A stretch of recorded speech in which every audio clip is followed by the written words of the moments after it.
भोपाल से लेकर दिल्ली तक इन दिनों अगर किसी संत का नाम सबसे ज्यादा चर्चा में है तो वो है बागेश्वर धाम सरकार पंडित धीरेन्द्र कृष्ण शास्त्री। कभी अपने दिव्य दरबार और चमत्कारों को लेकर सुर्खियों में रहने वाले धीरेन्द्र शास्त्री अब विवादों, सवालों और सफाइयों के बीच खड़े नजर आते हैं। हाल ही में उनके भाई पर लगे आरोपों के बाद माहौल और भी गर्म हो गया, लेकिन इन आरोपों पर उन्होंने सार्वजनिक तौर पर चुप्पी साध ली। इसी चुप्पी के बीच एक टीवी चैनल को दिए गए इंटरव्यू ने एक बार फिर उन्हें चर्चा के केंद्र में ला दिया।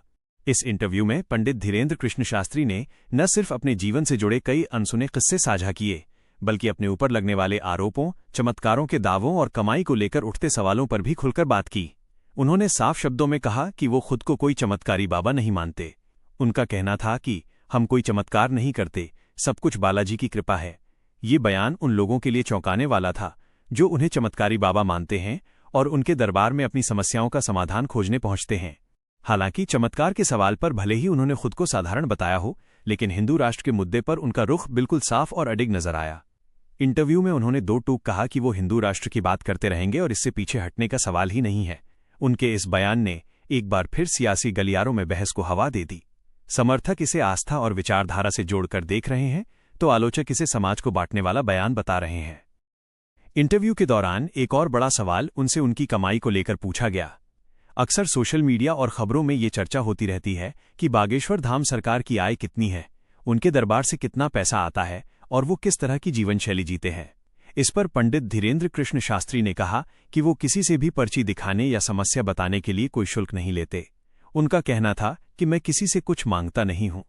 गुरु परंपरा के अनुसार अगर कोई भक्त स्वेच्छा से कुछ देता है तो मैं उसे स्वीकार करता हूं, लेकिन ये उसकी इच्छा होती है। उन्होंने अपनी आय का कोई आंकड़ा नहीं बताया, बल्कि मुस्कुराते हुए कहा कि मेरे भक्तों को देखकर आप खुद अंदाजा लगा लीजिए। ये जवाब भी अपने आप में कई सवाल छोड़ गया। कुछ लोगों ने इसे सादगी का प्रतीक माना, तो कुछ ने इसे सवालों से बचने का तरीका बताया।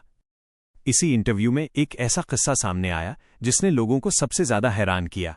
पंडित धीरेन्द्र कृष्ण शास्त्री से पूछा गया कि क्या ये सच है कि वो कभी ट्रेन में बिना टिकट यात्रा करते पकड़े गए थे। इस सवाल पर उन्होंने बिना झिझक इसे स्वीकार किया। उन्होंने बताया कि ये घटना उनके जीवन की एक यादगार कहानी है। उनके मुताबिक जब टीटी ने उन्हें बिना टिकट पकड़ा तो उन्होंने जुर्माना देने से मना कर दिया। इसके बाद जो हुआ उसे उन्होंने गद्दे का चमत्कार बताया। पंडित धीरेन्द्र कृष्ण शास्त्री ने कहा कि उन्होंने टीटी को उसके पिता से जुड़ी कुछ बातें बताईं, जिन्हें सुनकर वो हैरान रह गया। इसके बाद उस टीटी ने उनसे जुर्माना लेने के बजाय उल्टे 1100 रुपये उन्हें दे दिए। ये कहानी सुनकर इंटरव्यू में मौजूद एंकर भी कुछ पल के लिए खामोश हो गया। इस किस्से ने एक बार फिर चमत्कार और आस्था के बीच की बहस को तेज कर दिया। उन्होंने इस दौरान वाईफाई गद्दा शब्द का जिक्र करते हुए कहा कि लोग जिसे गद्दा कहते हैं उसी के दम पर वो सामने वाले के बारे में बातें बता पाते हैं। उनके अनुसार उसी ज्ञान के जरिए उन्होंने टीटी के पिता का नाम बताया था और इसी कारण वो व्यक्ति प्रभावित हो गया। हालांकि आलोचक इस कहानी को महज एक दावा मानते हैं, जबकि भक्त इसे दिव्य शक्ति का प्रमाण बताते हैं। इंटरव्यू में पंडित धीरेन्द्र कृष्ण शास्त्री ने अपने व्यवहार और भाषा को लेकर भी सफाई दी। अक्सर उन पर आरोप लगते हैं कि वो आवेश में आकर तीखी भाषा का इस्तेमाल करते हैं। इस पर उन्होंने कहा कि वो गांव से ताल्लुक रखते हैं और गांवों में लोग जिस तरह से सीधे और तीखे शब्दों में बात करते हैं वही उनकी भाषा है। उन्होंने कहा कि इसमें किसी को ठेस पहुंचाने का इरादा नहीं होता, बल्कि ये उनकी सहज शैली है।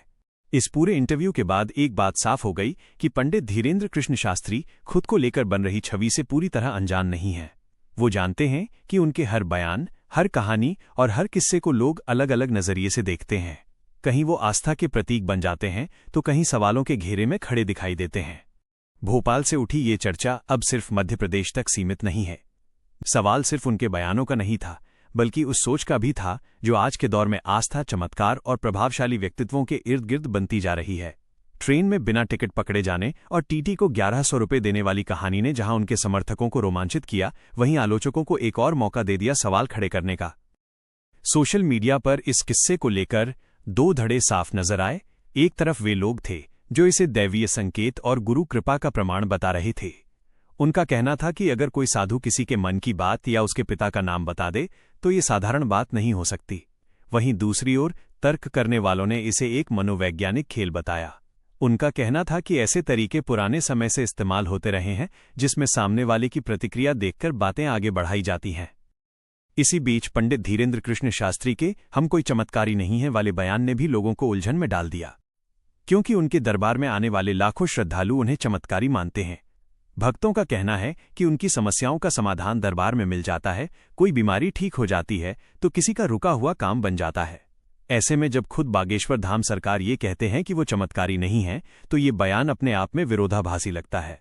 इस पर उनके करीबी लोगों का कहना है कि धीरेन्द्र शास्त्री चमत्कार को अपनी शक्ति नहीं मानते, बल्कि इसे भगवान बालाजी की कृपा कहते हैं। उनका तर्क है कि संत खुद को माध्यम मानता है, स्रोत नहीं। यही वजह है कि वो बार बार कहते हैं कि हम कुछ नहीं हैं, सब कुछ ऊपर वाले का है। हिंदू राष्ट्र को लेकर उनका रुख भाग 2 में भी चर्चा का बड़ा विषय बना रहा। इंटरव्यू में उन्होंने साफ कहा था कि वो इस मुद्दे पर समझौता नहीं करेंगे। इसके बाद कई राजनीतिक दलों और सामाजिक संगठनों की प्रतिक्रियाएं सामने आईं। कुछ नेताओं ने उनके बयान को निजी आस्था बताया, तो कुछ ने इसे समाज में तनाव पैदा करने वाला करार दिया। हालांकि धीरेन्द्र कृष्ण शास्त्री ने किसी भी राजनीतिक बहस में सीधे उतरने से इनकार किया और कहा कि वो राजनीति नहीं, धर्म की बात करते हैं। कमाई के सवाल पर भी भाग 2 में चर्चा और गहरी हो गई, क्योंकि उन्होंने अपनी आय का कोई सीधा जवाब नहीं दिया। भक्तों को देखकर अंदाजा लगा लीजिए वाला बयान कई लोगों को खटक गया। सोशल मीडिया पर लोग तरह तरह के अनुमान लगाने लगे। कोई बागेश्वर धाम की भीड़ के आधार पर आंकड़े गिनाने लगा, तो कोई दान पेटी और आयोजनों का हिसाब लगाने लगा। वहीं उनके समर्थकों का कहना था कि अगर लाखों लोग स्वेच्छा से कुछ देते हैं तो उसमें गलत क्या है। इसी दौरान भाई पर लगे आरोपों को लेकर उनकी चुप्पी भी लगातार सवालों के घेरे में रही। पत्रकारों ने कई बार उनसे इस मुद्दे पर प्रतिक्रिया लेने की कोशिश की, लेकिन उन्होंने कोई बयान नहीं दिया। कुछ लोगों ने इसे रणनीतिक चुप्पी बताया, तो कुछ ने कहा कि संत को पारिवारिक मामलों में बोलने से बचना चाहिए। हालांकि ये चुप्पी ही थी जिसने अफवाहों को और हवा दी। भाषा और आवेश को लेकर दी गई सफाई भी भाग 2 में लोगों के बीच चर्चा का विषय बनी। उन्होंने कहा था कि वो गांव के रहने वाले हैं और गांव की भाषा में बात करते हैं। उनके समर्थकों ने इसे उनकी सादगी और जमीन से जुड़ाव का प्रतीक बताया, लेकिन आलोचकों का कहना था कि एक सार्वजनिक मंच पर बैठे व्यक्ति को शब्दों की मर्यादा का ध्यान रखना चाहिए, क्योंकि उसके शब्द लाखों लोगों तक पहुंचते हैं। बागेश्वर धाम का इतिहास भी इस बहस के बीच फिर से सामने आया। बुंदेलखंड के एक छोटे से क्षेत्र से शुरू हुआ ये धाम आज देश विदेश में पहचाना जाता है। बड़े बड़े आयोजन, हजारों की भीड़, टीवी चैनलों पर लाइव प्रसारण, इन सब ने धीरेन्द्र कृष्ण शास्त्री को एक प्रभावशाली धार्मिक चेहरे में बदल दिया है। यही प्रभाव उन्हें समर्थन भी दिलाता है और विवादों में भी घसीट लाता है। भाग 2 की कहानी में ये भी साफ दिखाई देता है कि आज के दौर में संतों की भूमिका सिर्फ आध्यात्मिक नहीं रह गई है। वे सोशल मीडिया, टीवी और सार्वजनिक मंचों के जरिए एक बड़े वर्ग को प्रभावित करते हैं। ऐसे में हर बयान, हर कहानी और हर उदाहरण कई तरह की व्याख्याओं को जन्म देता है। ट्रेन वाला किस्सा इसका सबसे बड़ा उदाहरण बन गया। कुछ मनोवैज्ञानिकों का कहना है कि ऐसी कहानियां विश्वास को मजबूत करने का काम करती हैं। जब कोई व्यक्ति ये मान लेता है कि सामने वाला सब जानता है, तो वो खुद को खोल देता है। वहीं आस्था रखने वालों के लिए यह विश्लेषण बेमानी है, क्योंकि उनके लिए अनुभव ही सबसे बड़ा प्रमाण होता है। भाग 2 के अंत तक आते आते एक बात साफ हो जाती है, पंडित धीरेन्द्र कृष्ण शास्त्री सिर्फ एक संत नहीं, बल्कि एक ऐसा व्यक्तित्व बन चुके हैं जिनके इर्द गिर्द आस्था, राजनीति, विवाद और मीडिया सब एक साथ घूमते हैं। उनकी हर बात या तो श्रद्धा बढ़ाती है या सवाल खड़े करती है। भविष्य में ये देखना दिलचस्प होगा कि वो इन विवादों के बीच अपनी छवि को किस दिशा में ले जाते हैं। क्या वो चमत्कारों से दूरी बनाकर सिर्फ कथा और भक्ति पर टिके रहेंगे, या फिर ऐसे किस्से आगे भी सामने आते रहेंगे जो बहस को और तेज करेंगे। फिलहाल बागेश्वर धाम सरकार की ये कहानी यहीं खत्म नहीं होती। ये लगातार लिखी जा रही एक जीवंत कहानी है, जिसमें हर दिन एक नया अध्याय जुड़ता जा रहा है। तो दोस्तों, ये थी पंडित धीरेन्द्र कृष्ण शास्त्री जी के जीवन से जुड़ी एक अद्भुत कहानी। अगर आपको ये वीडियो पसंद आया हो तो इसे लाइक जरूर करें और अपने मित्रों के साथ शेयर करें। बागेश्वर धाम और गुरुदेव से जुड़ी ऐसी ही और कहानियों के लिए हमारे चैनल को सब्सक्राइब करना न भूलें। कमेंट में जय श्री राम या जय बागेश्वर धाम जरूर लिखें। मिलते हैं अगले वीडियो में, तब तक के लिए धन्यवाद।